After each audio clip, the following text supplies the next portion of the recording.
11월 29일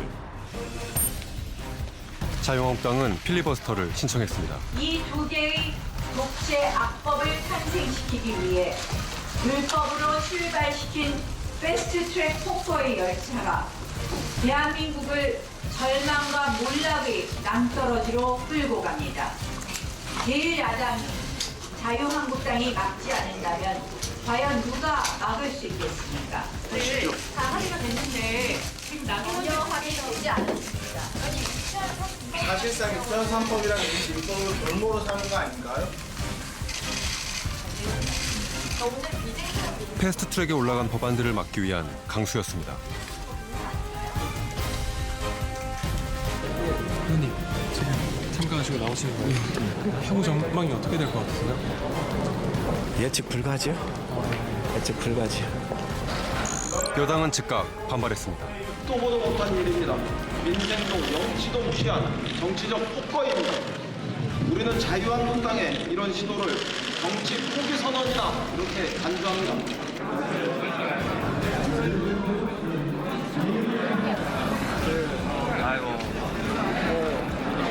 여기 다 들으셨잖아요.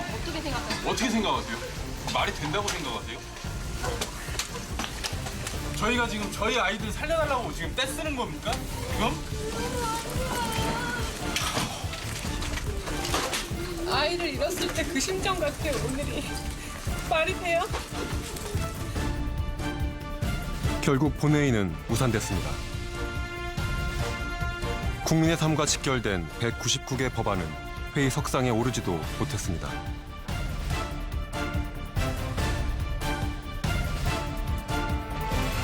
의회 무시하는 민주당을 규탄한다. 규탄한다. 자유한국당 각성하라. 동물국회에서 식물국회까지 사상 최악의 국회로 남겨질 위기에 몰린 20대 국회. 이 겨울 벼랑 끝에 선 그들의 최후의 게임이 시작됐습니다.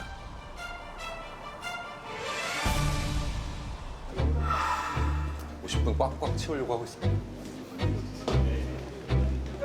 이번 주는 지소미아, 한미동맹 이걸로 50분. 했어요, 벌써. 후배교 원장 김제 갑자기 생각이 안 나네. 예, 나오셔서. 본인이 국립외교원장 되기 전에는 지소미아 네, 안녕하세요. 빨리 오세요. 그래도 악수는 한 번 하고 앉아야지. 네? 악수는 한 번 하고. 네? 늦어서 지각했으니까 밥값네요. 네, 제가 뭐 밥값을 많이 드시고. 주문할까요? 제가 실제로 저번 주 토요일에 광화문에 가서 거기에 집회에 나오셨던 분들, 또 소초동에 가서 집회에 나오셨던 분들 다 만나 뵀어요. 그 두 집회에서 모두 다 얘기하셨던 것이 걱정된다. 국회를 믿지 못하겠다. 두 번째는 또 동물국회가 되지 않을까. 우리가 봤었던 패스트의 처음에 과정에서 이야기됐던 동물국회가 다시 반복되지는 않을까 걱정인데 어떻게 예상하시나요? 어떨까요?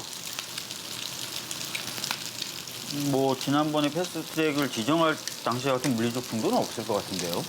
그렇게 보진 않으신다고요? 네. 그렇게 막으실 건 아니잖아요. 뭐. 저는 여러 가지 모든 그 가능성을 다 검토해야 된다고 생각을 해요.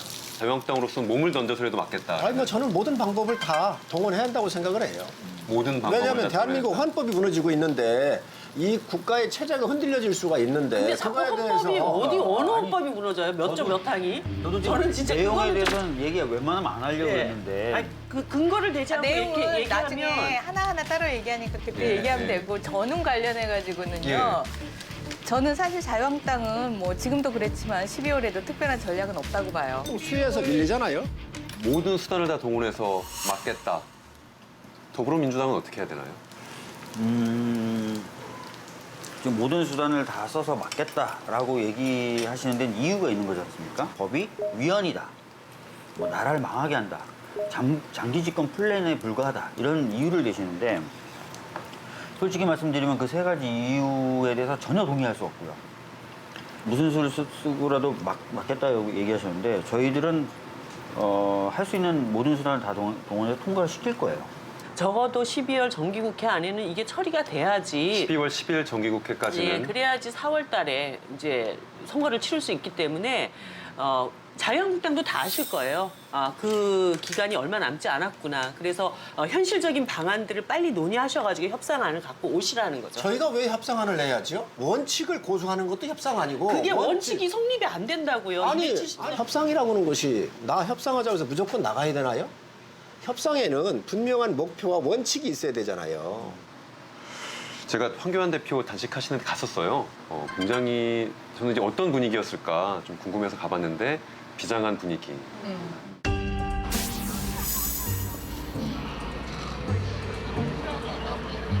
황교안 자유한국당 대표가 단식을 시작한 것은 지난 11월 20일.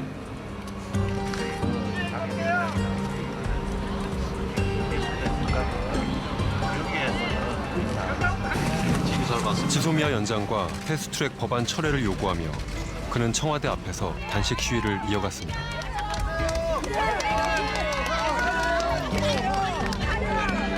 국민 여러분 위대합니다. 여러분이 이겼습니다. 저희도 이길 겁니다.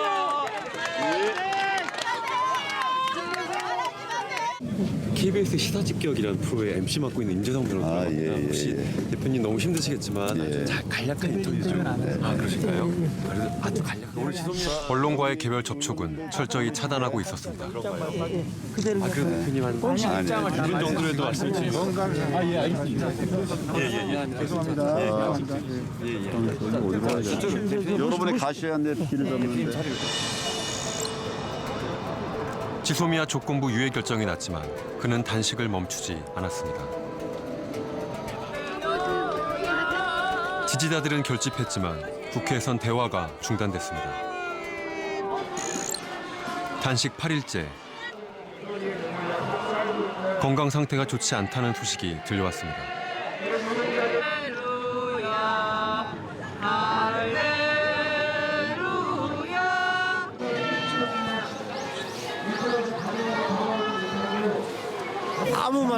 아무 얘기를 안 했어요. 아무 얘기를 안 했어요. 얘기할 수 있는 상황이 아니에요. 그냥 누워만 계세요. 차디찬 바닥처럼 전국도 얼어붙었습니다.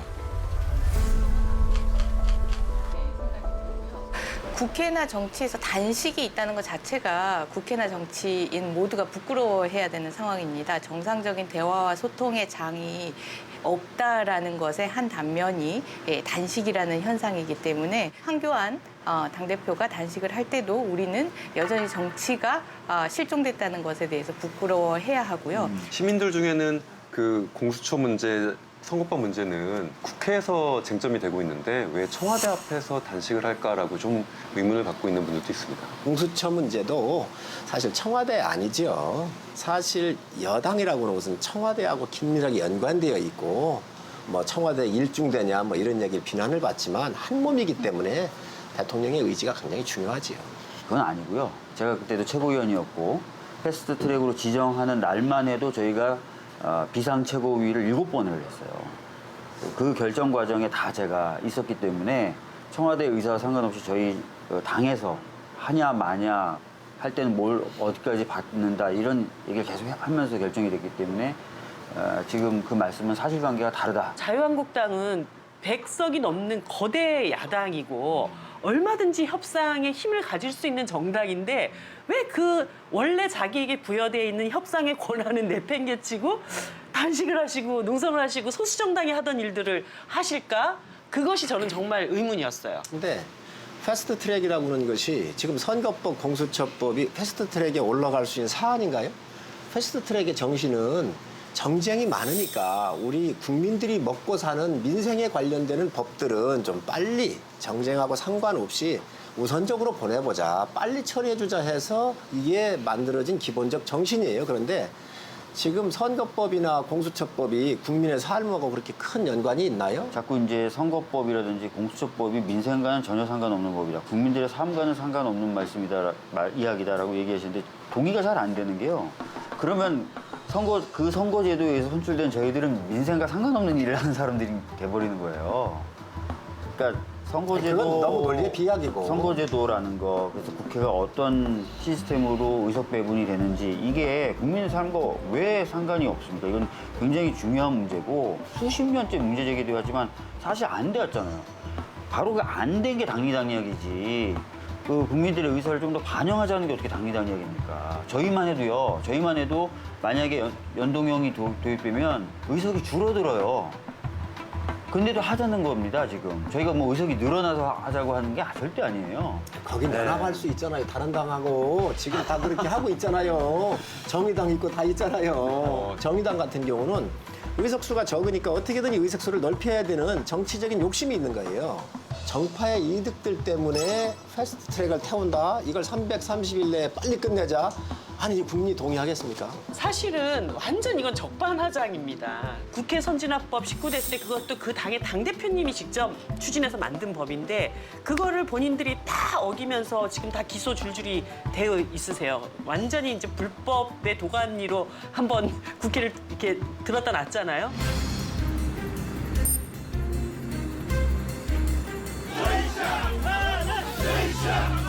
지난 4월 선거법 개정안과 검찰 개혁 법안의 패스트트랙 지정을 둘러싸고 국회엔 몸싸움이 난무했습니다.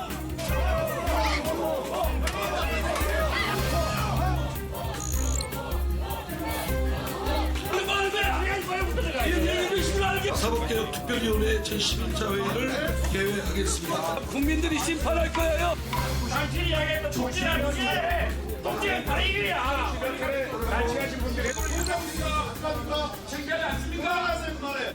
위원장님, 이건 아닙니다. 어떻게 이런 걸 패스트로 태웁니까? 패스트에 중단해 주십시오. 의회 민주주의 파괴입니다. 제적위원 18인의 5분의 3 이상인 12명의 찬성으로 가결되었음을 선포합니다.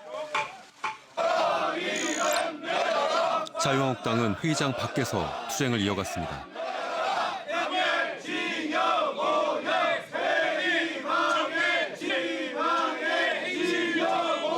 이렇게 제2야당을 무시한 일방적 강행투가 규탄합시다.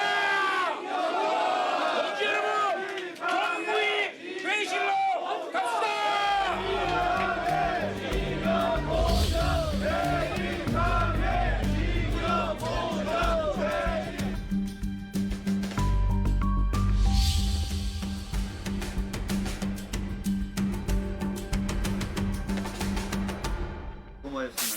이정미 의원님 말씀이 맞는 거인데요. 패스트 트랙을 그러면 지정을 하면은 거기서 논의가 끝인가요? 330일을 준 이유는 뭘까요? 사실 그 사이에 논의를 하라는 거였거든요. 권은 의원님 기억하실 겁니다. 제2기 세월호 특조위법을 사실 1호 패스트 트랙 지정을 됐었고 마지막에 본회의에 올라가서 표결하기 전까지도 권은희 의원님은 계속 그 협상을 하셨었어요. 내용을 수정하기 위해서. 그래서 수정된 채로 통과됐거든요. 그게 바로 패스트 트랙인 거예요. 그래서 지정을 했으니까 논의 끝. 너희들은 야만적이야. 또는 패스트 트랙 지정했는데 내가 마음에 안 드는 법을 지정했기 때문에 나는 대화 일치 안 해. 라고 얘기하는 것은 오히려 그 제도가 실제 사용됐던 사례나 제도의 정신하고 잘 안 맞는 조금 쭉 내려가 보세요. 제가 하나만 패스트트랙 절차라고 하는 것은 어쨌든 법률에 따르는 절차를 지금 진행을 하고 있는 겁니다. 사실 이게 말이 패스트지 330일을 정말 쑥과 마늘을 먹으면서 인내 세월을 견디면서 여기까지 온 거예요. 근데 그 1년 동안 협상할 수 있는 얼마든지 기회가 있었는데 전혀 협상의 장에서 그 논의를 이어가지 않다가 지금 이게 이제 표결이 임박해 오니까 이렇게 하는 것은 폭거다. 이렇게 얘기하는 건 정말 상황이 앞뒤가 뒤바뀌는. 아니 제가 보기에는 더불어한국당은 유연성 없는 것은 똑같아요. 더불어한국당은 뭐죠? 두 당이 합의하라고. 채무 협상 테이블에 앉아보잖아요. 앉아보면 자유한국당은 기소권이 있는 공수처는 절대 안 된다. 더불어민주당은 기소권 없는 공수처는 절대 안 된다. 아니 둘이 처음부터 끝까지 주구장창 그 말만 하고 있는데 무슨 협상이 되겠습니까? 그렇게 말씀하시면 뭐 그 오해를 불러일으킬 수 있는데 오해가 아니라 그게 현실이에요. 이미 저희 원내대표는 유연성을 얘기했어요. 연동형 비례 도입에 대해서 찬성을 하신다면, 그죠? 그다음에 공수처 설치에 대해서 찬성하신다면 내용에 대해서는 우리가 열어놓고 또 한번 얘기해보자. 이 얘기는 이미 원내대표가 여러 번 얘기한 겁니다. 저는 이게 협상이라는 게 그 더불어민주당하고 제가 이 공수처법을 협상을 했잖아요. 이 협상을 했는데 일단 데드라인이 정해져 있어요. 저는 모르는데, 저는 몰랐는데 협상을 한 당사자는 몰랐는데 데드라인이 그날 6시였던 거예요.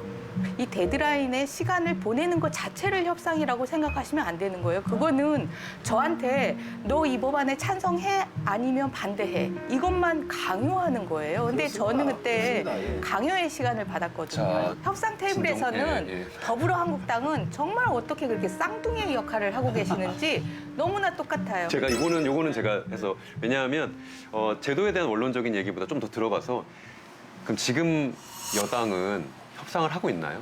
야당들과? 지금 공식적으로도 2가지 채널로 하고 있잖아요. 우인상 의장님이 얘기하셨던 그 오당 채널이 하나 있고 그다음에 권은 의원님이 저희 채널은 작동 안 해요. 지금 작동 안 하나요? 그럼 하나의 채널만 열려 있는 건가요? 실질적으로는 작동되고 있는 건 하나인가 보네요.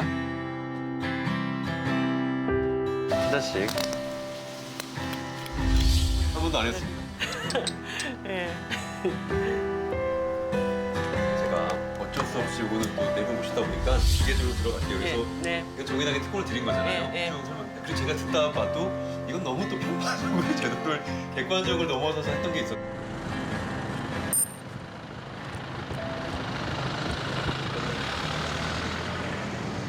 오늘 법사위 전체 회의가 있습니다. 그래서 법안들을 본회의에 올리기 전에 항상 법사위를 거치는데요. 그 법안을 본회의에 올릴 법안들을 정하는 그런 회의가 있어서 제가 확인을 하고 있습니다. 하지만 변수가 생겼습니다. 그 여당 후보는 예, 마무리하시죠. 예, 대통령하고 친한 지금 위원장님 뜻에 따르겠습니다. 지금 비상의원총회가 열리고 있기 때문에 10시 반부터 거기 꼭 참가하라는 연락을 제가 받아서 잠시 이전에 했다가 다시 하려고 하는 겁니다. 이제 제가 꼭 그 참석해달라는 아니 아까 그 연락을 받았기 때문에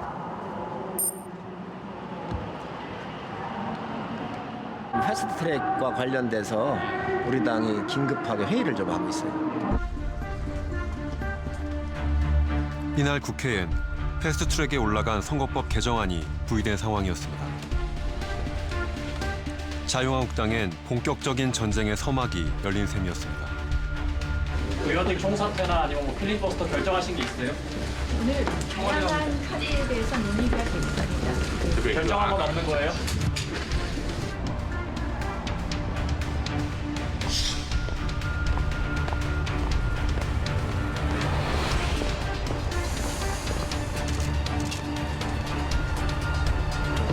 법사위 지금 상황 어때요?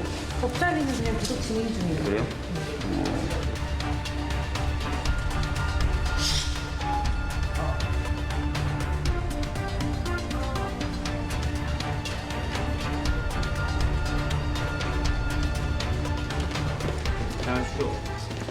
길을 가려는 자와 막으려는 자 모두 수많은 가능성과 위험 요소를 두고 저울질에 바쁜 하루였습니다.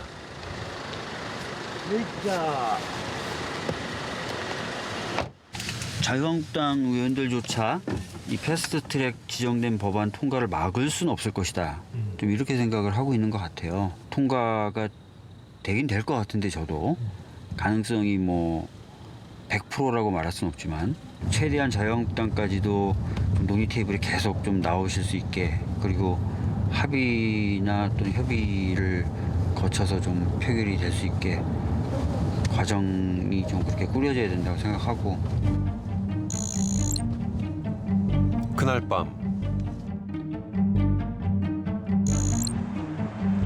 단식 중이던 자유한국당 황교안 대표는 8일의 시위에 종지부를 찍었습니다.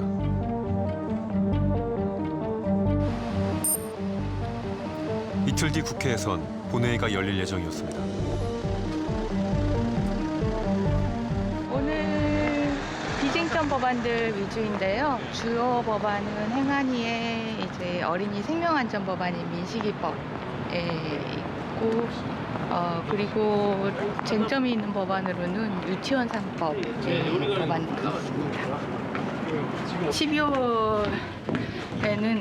더불어 한국당이 탄생하기 쉬운 달이기 때문에 예, 대타협, 대협상의 가능성을 살펴봐야 되는 것 같습니다. 네.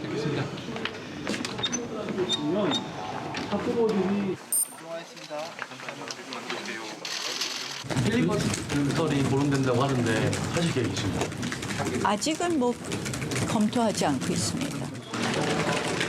필리버스터 아직 검토하지 않았다고 하셨는데 가능성은 있는 건가요?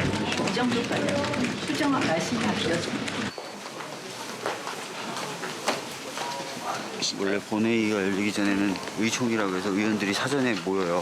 그래서 본회의 절차나 이런 것에 대해서 정보를 공유하는데 지금 우리 당 의총이 있어서 의총장에 가서 상황에 대해서 얘기를 듣고 본회의에 가려고 이렇게 하고 있죠. 선거 개정 법안이 부의된 후 처음 열리는 본회의를 앞두고 각 당의 긴장은 팽팽했습니다.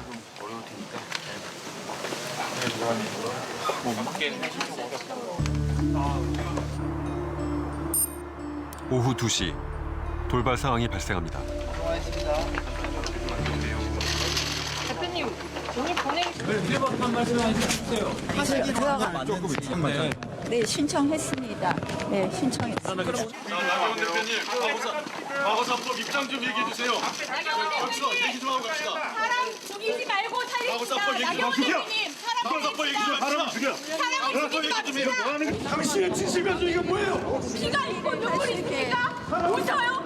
살인자예요. 이번 통과에 죽으면 살인자예요. 말하지 마. 말하지 마.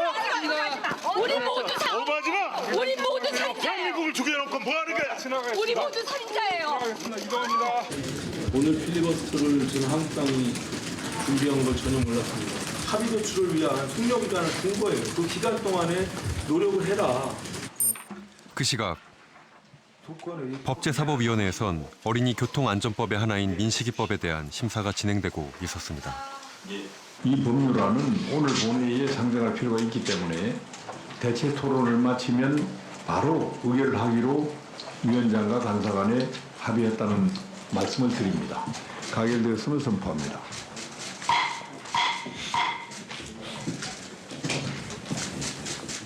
세상을 떠난 자식의 이름을 걸고 법안 통과를 고대했던 부모들. 그러나 필리버스터의 여파로 본회의가 무산되면서 의결은 보류되었습니다. 이렇게 전면적으로 필리버스터 대상 안건을 삼을 줄 전혀 예상 못했죠. 199개 법안은 그대로 계류됐습니다. 20대 국회에서는 정말 한번 끝까지 가보자라는 정신으로 싸우고 있는 것 같아요. 끝까지 가보자라고 마음먹고 국회 운영을 하면 국회는 이렇게 파국으로 끝날 수밖에 없는 그런 상황입니다. 정의당은 국회에서 철야 농성을 벌였습니다. 오늘 이런 태도야말로 왜 선거제도를 바꿔야 되는지를 너무나 명징하게 보여주는 장면이다. 선거법이 바뀌지 않으면은 지금 이 끔찍한 이 막가바 정치가 내년 총선 이후에도 그대로 계속될 거라고 생각해요. 선거법 꼭 바꿔서 정치 판가리를 확실히 해야 됩니다.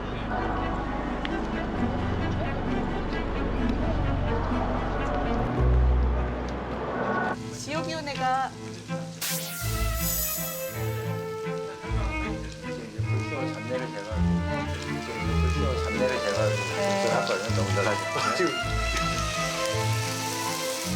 지금 현행 선거제도의 가장 큰 문제점 하나만 먼저 말씀을 드릴게요. A, B, C 세 개의 정당이 있는데 선거에 나갔어요. 지역구에. A와 B는 지난 탄핵에 찬성했던 정당입니다. 박근혜 국정농단을 탄핵해야 된다. C는 절대 결사 반대했던 정당이에요. 근데 A 후보는 20%를 얻고 B 후보는 30%를 얻고 C 후보는 35%를 득표를 했다. 그러면 이 지역구의 50% 이상의 민의는 박근혜 국정농단은 탄핵해야 돼라는 의사를 갖고 있음에도 불구하고 35%를 받은 C라는 후보가 100% 그 지역구의 모든 민의를 대표하게 됩니다. 즉, 이 50%의 의견은 사라지게 되는 것이죠. 이렇게 해서 매번 총선이 있을 때마다 사표가 되는 표는 1000만 표에 달합니다. 1000만 표의 민의가 국회의석에 반영되고 있지 못한 것이죠. 1등이 모든 걸 싹쓸이해가는 구조가 도저히 보완되기 어려운 상황에 있기 때문에 좀 이 비례대표를 통해서 보완될 수 있도록 해보자. 이것이 바로 연동형 비례대표제입니다. 연동형 비례대표제는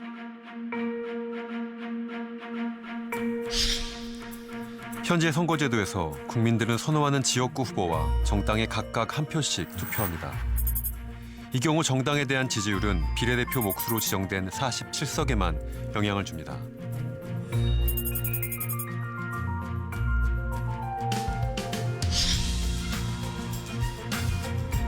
연동형 비례대표제는 정당 지지율로 먼저 전체 의석 300석을 배분합니다. 그리고 지역구에서 당선된 의석을 제외한 나머지 의석을 비례대표 의석으로 보완해줍니다.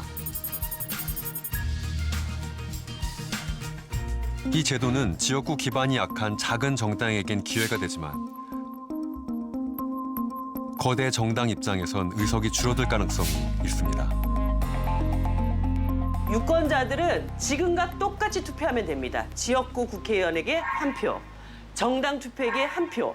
투표 방식은 전혀 바뀌지가 않습니다. 제가 좀 얘기를 해야 되겠어요. 예, 일어나셔서 하셔도. 예, 일어나서 좀 얘기를 해야 되겠어요. 이정미 의원님 말씀하신 대로 얘기한다면 대통령 선거에서 51대 49가 많이 나오잖아요. 그러면 51% 가진 사람이 권력 다 갖잖아요. 그러면 49%한테도 강요의 49%를 줘야 되는 겁니다. 이 논리대로 얘기한다면 지금 그거 맞지 않는다고 보고 두 번째 또 어떤 문제가 있느냐. 아까 A당, B당, C당을 얘기를 하셨어요. A당, B당, C당. 네, 정의당으로 직접 지칭을 할게요. 정의당이 그러면 국회의원 선거할 때 지역구 공천을 안 합니까? 합니다. 하잖아요. 경쟁을 했잖아요. 네. 그래서 거기서 진 거잖아요. 자, 그러니 졌음에도 불구하고 우리는 의석이 없으니 더 많이 가져가겠다라고 하는 기기묘묘한 수학 공식으로 이걸 만들어 내놓은 거예요. 지금 자유투표의 원칙과 다 경쟁의 원리에 의해서 공평한 기회가 보장되어 있는데 지금 그 기준에서 볼 때에 정의당도 함께 참여했으면서 근데 의원님, 다 냈단 말이죠. 의원 100%를 비례대표로만 뽑는 나라도 굉장히 많습니다. 제가 그런 나라는 할게요. 자유경쟁 아닙니까? 좀 이정미 의원께 불편한 질문도 하나 드려야 될 것 같습니다. 시뮬레이션 결과들이 있죠. 그래서 정의당에 유리한 결과가 많이 나오는 것도 사실입니다. 그래서 어떤 분들은 이게 정의당에 유리한 제도 아니냐? 근데 정의당은 그 답변을 하셔야 될 것 같긴 해요. 이게 정의당에 유리한 결과와 동시에 그건 부인할 수 없는 사실인 것 같고요. 동시에 국민들에게도 이게 유리한 제도다라는 것들을 충분히 설명을 해주셔야 될 것 같은데 어떤가요? 제가 지역을 다니다 보면 많은 유권자들이 저에게 이런 얘기를 합니다. 아, 나는 정의당의 정책도 참 좋고 그 당의 사람도 참 좋은데 현행과 같은 선거제도 하에서는 정의당을 찍어주면 내가 진짜 싫어하는 정당이 될 것 같아. 그렇기 때문에 어쩔 수 없이 내가 그 당을 못 찍었어. 이런 분들이 굉장히 많이 있어요. 한마디로 유권자들의 자기 선택권을 굉장히 제약하는 것입니다. 이 단순다수 소선구제라고 하는 것이. 근데 많은 국민들이 정의당의 정책이 참 좋고 그 당이 한 10%, 20% 정도는 목소리를 냈으면 좋겠다라고 하는 걸 그대로 받아안는 그런 제도이기도 해요. 지금 말씀하신 건 정의당에 투표하고 싶은데 정의당에 투표하지 못하는 것들을 바꾸는 제도다라고 의견 들려서. 아니요. 유권자들이 투표를 할 때 소신 투표를 할 수 있게 만드는 제도다라는 말씀을 드린 겁니다. 자신이 투표하고 싶은 정당에 투표할 수 있도록. 제도를 바꿀 땐 기준점이 있고 원칙이 분명히 해야 돼요. 지금 이정미 의원께서 얘기하시는 것은 수학적 공식으로 그저 만들어진 거예요. 기준점이 없잖아요. 사실 이에 연동형 비례대표는 비례대표 제도 안에서 100%를 하는 것으로 하자고 애초에 논의가 거기서 이제 출발한 거예요. 그리고 나서 출발은 정의당이 했지요. 그렇게 되면 동의 받았습니까? 누구하고? 논의의 시작은 네. 그러다가 정의당 아닌 거지요. 2018년 정의당의 이정미 대표와 바른미래당 손학규 대표는 연동형 비례대표제 도입을 요구하며 단식을 했습니다. 선거제 개혁은 국회가 오랫동안 논의해온 과제였습니다. 줄 사람이 왔는데 뭘 이상하지 마야. 저는 아직 쌩쌩합니다. 기다리고 있을게요. 될 때까지. 너무 그렇게 쓰지 마세요. 그렇게 에너지 쓰시면 안 되니까.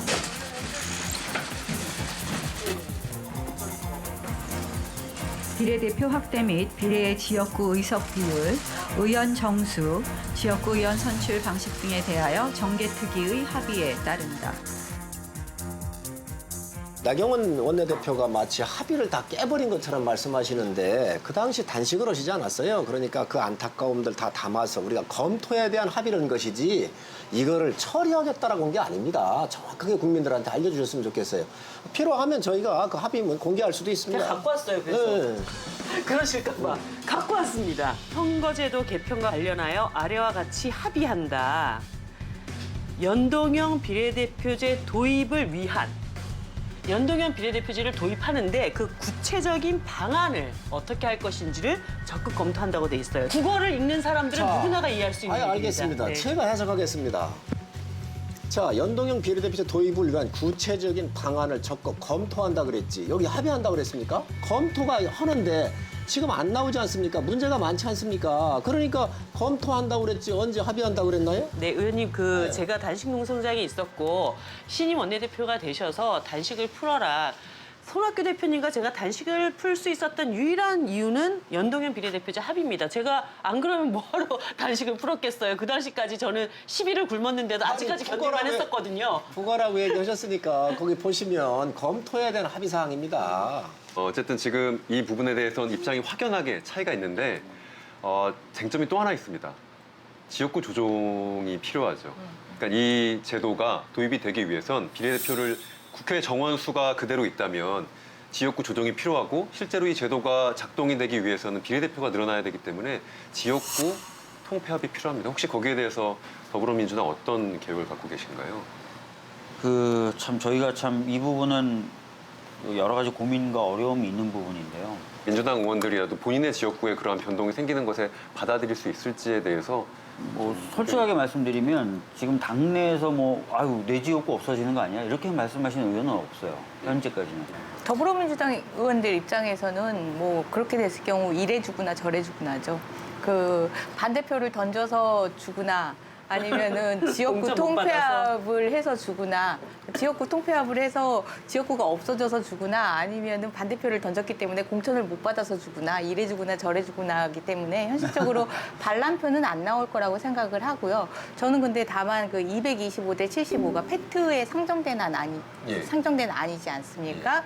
공식적인 논의는 없다라고 부인은 하고 있지만 실제 240대 60이나 250대 50으로 본회의의 가결 가능성을 높이기 위한 합의 수정안에 대해서 사실은 배제하지 않고 있는 걸로 알고 있는데 본회의의 가결 가능성을 높인다는 것 빼고 연동형 비례대표제의 본래의 취지나 아니면 선거제도의 그 개혁의 방향성이나 이런 부분들 때문에 고려되고 있는 것은 있나요?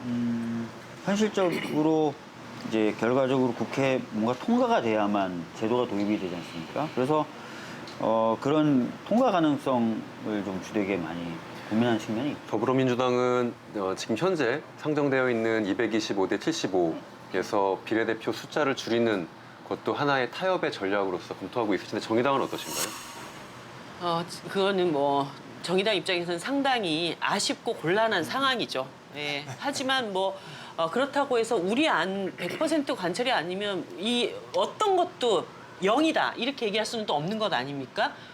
저희는 그런 자세로 논의를 하는 겁니다. 우리 게 안 되면 0이야, 빵이야, 없어 이렇게 하지는 않습니다. 이렇게도 평가하시는 분들이 좀 있습니다. 국회의원 밥그릇 싸움 아니냐. 네. 수정하는 방식으로 이렇게 논의하는 것은 완전하게 밥그릇 싸움입니다. 밥그릇 싸움이다. 어떻게 생각하십니까? 물론이지요. 이게 과연 명분이 있는가. 그리고 이제 이렇게 되니까 호남에서 줄고 영남에서 줄고 세석 중에서 2석이 어디가 줄고 이런 문제가 있어요. 그런데 그러면 농촌과 도시에 대한 격차의 문제에 있어서 좀 농촌 지역은 인구 하한설이 좀 낮지요. 그럼 그런 거에 대한 그러면 소수자에 대한 배려는 또 뭐라고 얘기를 할 거예요? 지금 자꾸 밥그릇 싸움이라고 이제 말씀을 하시는 부분에 있어서 전제는 이런 것 같아요. 아까도 말씀드렸지만 연동형 비례대표제가 도입이 되면은 더불어민주당도 의석이 줄어듭니다. 얻을 수 있는 의석이 줄어들어요. 대신 우당이 늘어나잖아요. 이거 하나만 하셨으니까. 아니, 딱 이거 하셨으니까 권은희 의원께 드리겠습니다. 다른 문제. 제가 권은희 의원께 연동형 드리겠습니다. 비례대표제도 결국은 선거제도의 하나의 방식이잖아요. 선거제도의 가장 기본은 국민의 대표를 뽑는 것이라는 거죠. 이 비례대표들이 과연 국민의 대표성을 보장할 수 있느냐와 관련해서 솔직하게 현행 우리 정당들의 비례대표 선출 방식에 있어서 이들의 국민의 대표성을 담보하는 점수가 몇 점 정도 된다라고 생각하는지 솔직하게 먼저 점수를 공개를 해주시기 바랍니다. 그러면 솔직히 뭐 당내 민주주의라든지 또는 기존의 비례대표 선정 기준이 국민들 눈높이에 맞지 않은 부분이 있다. 그거는 되게 맞는 지적이신데 그래서 그거를 개선해야만 연동형 비례대표제를 도입할 수 있다는 말씀을 제가 동의하기 어려운 게 왜냐하면 지금 연동형 비례대표제가 조금이라도 도입된다고 하니까 저희 더불어민주당만 해도요. 와 이번에 비례는 정말 국민들이 원하고 국민들 눈높이에 맞는 사람 해야 되겠다. 왜? 한 석이라도 더 얻으려면. 그래서 그 고민을 엄청 많이 해요. 비례대표 후보자들 어떻게 모으고 후보를 선정하는 과정에서 국민들의 참여를 사전적으로 보장해서 나중에 가도 이분들이 진짜 선택을 받을 수 있도록 표를 좀 더 가져올 수 있도록 이런 걸 고민한단 말이에요. 그러니까 다 바꿔야 이 제도가 도입된다. 이것도 맞을 수 있지만 이 제도가 도입되면 그 제도에 맞게 당이 바뀌죠.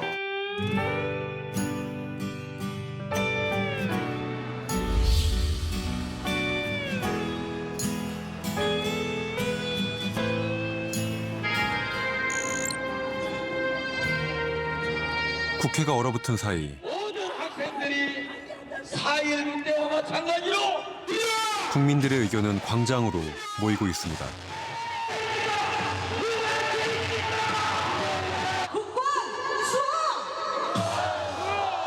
패스트트랙에 올라간 검찰개혁 법안. 그중에서도 공수처 설치에 대한 논란이 뜨겁습니다. 공수처는 제가 생각할 때는 문재인 정권에 반대하는 세력들을 장악하고 또 자기들 마음대로 대한민국을 좌지우지하기 위한 강력한 어떤 그런 법적인 극악무도한 법적 제도를 도입하고 하는 그런 의도가 아닌가 이렇게 생각합니다. 이건 아니다는 거지. 분리하라는 거죠. 공수처법은 공수처법이고 그 선거는 선거고 나눠야지. 이거를 묶어서 패스트트랙이라 이건 아니라는 거죠. 국회 다 모여서 표결해서 통과되면 통과되는 거고 그 법이 잘못됐다고 하면 내년 총선에 국민들이 심판하면 되는 거고 뭐 이게 맞는 거 아닌가요? 서초동에선 매주 검찰개혁을 촉구하는 집회가 열리고 있습니다.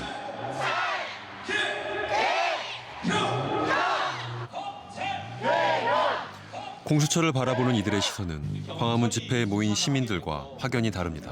정말 비참한 결과를 갖게 된다는 사실이 너무 가슴. 검찰이 지금까지 개혁한다고 해서 개혁된 적이 있나요? 지네가 스스로 자발적인 의지도 없고 그리고 어느 누구도 걔네를 개혁할 수단이 없어요. 있잖아요. 없잖아요. 그 수단이 없기 때문에 그걸 견제하기 위해서 공수처를 만들겠다는 거지. 공수처가 없으면 검찰 개혁이 되지가 않죠. 지금 검찰 이번에 김학의 보세요. 무죄 선고했잖아요. 그게 말이 되는 소리입니까? 온 국민이 다 봤는데. 네. 그런 상황에서 검찰을 지금 누가 견제를 할 수 있어요? 이제 우리가 시간이 또 다가오고 있는데 검찰 개혁이라고 좀 우리가 통칭해서 이야기하지만 공수처 관련된 법안에 대해서 좀 먼저 발의 의원, 대표 발의 의원이시기도 하니까 권은희 의원이 설명을 좀 간략하게 해주시면 어떨까요? 공수처를 만들었을 때 공수처가 검찰을 견제하는 것도 중요하지만 공수처가 정치 공수처가 되느냐, 공수처가 권한을 남용했을 때 어떻게 하느냐, 우려에 대한 보완이 실무적으로 있어야 되거든요. 제도적으로 견제하는 방안은 일단 수사와 기소를 분리를 해주고 대신 검찰의 기소권에 대해서는 공정성을 우리가 확신할 수가 없으니 검찰의 기소권에 대해서는 국민들이 국민 배심원으로 견제하는 제도를 만들어주자 이런 그러한 보완들이 권은희 안이잖아요. 자유한국당은 공수처 어떻게 판단하시나요? 이번에 지금 유재수 사건이 났잖아요. 그리고 울산시장 선거에 대한 수사를 통해 가지고 김기현 시장이 이제 떨어졌잖아요. 청와대라는 데가 그런 데인 겁니다. 큰 대형 사건 다 어서 일어나죠. 검찰보다 청와대에서 일어나는 겁니다. 그거는 저희가 집권했을 때도 마찬가지고 지금 민주당 정권이 집권했을 때도 마찬가지예요. 그러면 상식적으로 생각했을 때 청와대에 덮어야 되는데 청와대가 무너지는데 과연 이 공수처를 대통령 직속으로 놔가지고 이게 과연 정상적으로 운영될 것인가, 어떠한 보완 장치를 내놓더라도 전 문제가 있다고 생각을 해요. 검찰 개혁에 대한 요구가 있는 것도 권력 사실인데. 앞에 신상의 문제가 있는데 권력 앞에 신상의 문제가 있는데 약해지지 않는 사람이 어디 있겠어요. 그래서 권은희 안도 이거는 반대하고 백혜련 안도 반대하신 거죠? 대통령의 권한을 더 강화해서 이게 더 심각한 문제가 얘기가 될 수 있고 또 않다니까요. 공수처를 만들면 공수처를 견제할 수 있는 기관을 또 만들어야 돼요. 말이 안 되죠. 아마 공수처장 임명 절차에 있어서도 국회에서 추천위원회를 만들고 추천위원회가 7명으로 구성되는데 5분의 4, 즉 6명이 동의를 해야 하면 후보라도 될 수 있거든요. 근데 야당에서 그 7명 중에 2명을 추천하기 때문에 야당이 반대하는 사람은 그 누구도 후보조차 될 수가 없는 부분이 있습니다. 거기다 뭐 권은희 의원 안 같은 경우에는 국회 동의라는 절차를 한 번 더 밟게 하는 부분이 있어서 검찰총장은 대통령이 그냥 임명하면 되지 않습니까? 그거하고 완전히 다르거든요. 검찰총장 어떻게 대통령이 임명을 해요? 국무의 의결을 거쳐서 하게 돼 있죠. 아니, 최종적으로 대통령이 해서 임명하면 되잖아요. 공수처를 그러면 견제하는 또 외부기관을 둬야 되는 거 아니야? 이 말씀도 하셨는데 공수처가 생기면 검찰하고 공수처가 서로 견제하게 돼 있어요. 어떻게 공수처하고 검찰하고 견제가 되는 게 지금 공수처가 만들어지면요. 윤석열 검찰이 지금 수사하고 있는 거 공수처에서 요구하면 다 갖다 줘야 돼요. 그렇잖아요. 그런데 그게 어떻게 견제가 이루어질 수가 있겠어요? 공수처가 만약에 수사를 잘못하거나 뭐 권한을 오용하거나 남용하거나 또는 불법적으로 사건을 암장하거나 했을 때 검찰이 수사할 수 있거든요. 그러면 공수처의 입장에서는 자기가 수사받을 수 있다는 상황에서 과연 수사를 왜곡되게 틀리게 할 것이냐. 예전처럼 자신의 권한을 오용한다, 남용한다 어렵죠. 자유한국당은 애초에 구더기 무서워서 장 못 담근다는 식인 거예요. 권력형 비리 이런 것들을 제대로 잡지 못했다라고 하는 것들은 수십 년 동안 그 문제가 누적돼 갖고 쌓여왔기 때문에 이거를 한번 해결하고 가야 된다는 그 대의가 있는 거예요. 그 대의를 몇 가지 우려점 때문에 안 돼 이렇게 얘기하는 것은 바람직하지 그러면 못하죠. 공수처는 검찰 잡기 위한 겁니까? 이정미 의원님 하나 질문 하나 드리면? 아니 검찰만 아니에요. 수사 대상은 여러 군데가 있습니다. 공수처가 아니더라도 검찰 개혁 가능하다. 라는 입장이신데 조금 설명해 주실까요? 지금 검찰이 가장 중요한 것은 정치적인 중립성을 주는 거잖아요. 그렇죠? 그리고 특검도 있습니다. 특별감찰관제도 있습니다. 이런 것들을 우리가 더 활용을 하고 권 의원님께서 내놓으신 검경 수사권 조정이라든가 여러 가지 보완책이 충분히 있다고 생각을 하고 있습니다. 지금 보시면 아시겠지만 그 어느 정부 때보다 검찰이 정치적으로 독립돼서 수사를 해요. 심지어 살아있는 권력 대놓고 막 수사합니다.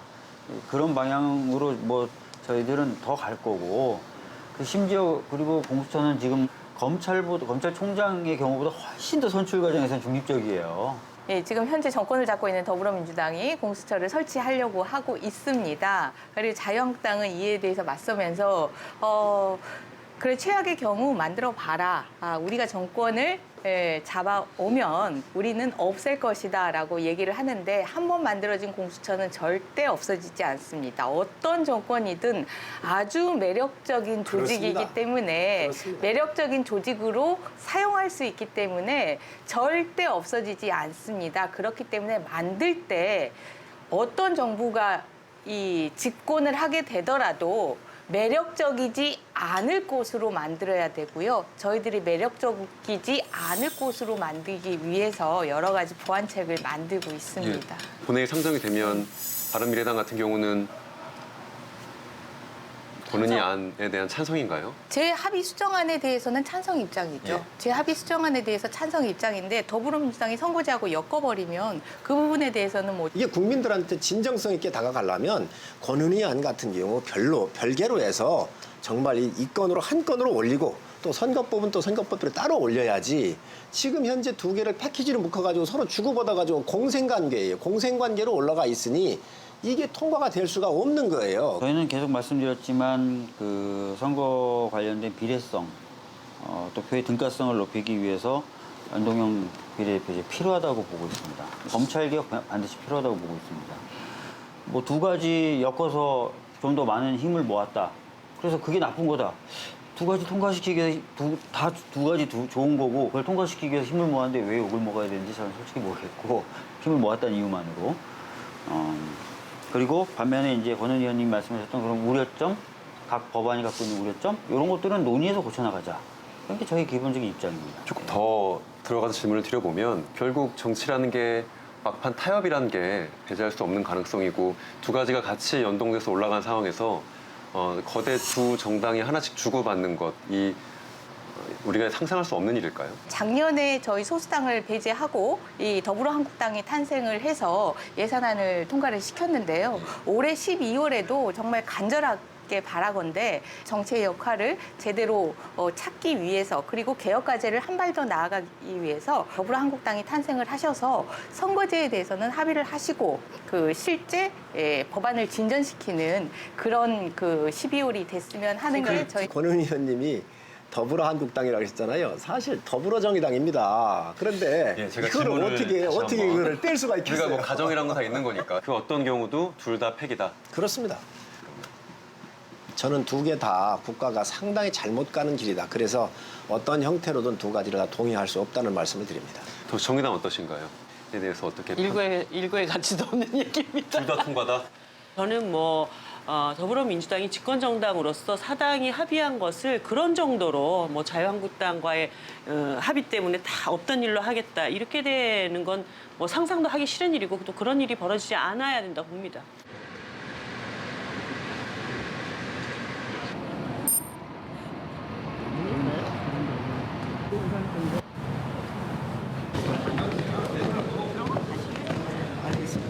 민생 법안을 원천적으로 통과시키지 못하게 한 것은 민주당입니다. 필리버스터 부정하라! 더 이상 좌고우면하지 말고 여야 사당이 테이블에 앉아서 일괄 처리할 수 있는 자유한국당은 나경원 원내대표의 임기를 연장하지 않기로 했습니다. 존경하는 국민 여러분, 사랑하는 자유한국당 의원 여러분, 자유한국당 원내대표 나경원의 발걸음은 여기서 멈춥니다. 황교안 당대표가 주도한 사실상 경질이었습니다. 더불어민주당은 특단의 조치를 발표합니다.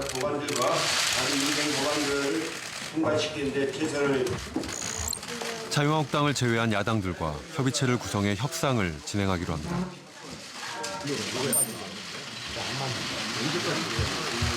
개혁 입법을 위한 4+1 협의체가 본격 가동되었습니다. 우리는 자유한국당이 지금이라도 마음을 바꿔서 국회 정상화의 법제에 함께 탑승하기를 희망합니다. 오늘까지도 협상 시도는 있었지만 합의에 이르지는 못했습니다. 황교안 대표에게 앞으로의 전략을 묻고 싶었습니다. 시사직경에 정선화 PD 때문에 짧게라도 인터뷰 좀 부탁드릴게요. 예정돼 있는 거 아니에요? 예. 과연 누구를 위한 싸움이었는지 진정한 엔딩은 국민이 선택할 것입니다. 오늘 국회의 기호는 영화 구도였습니다.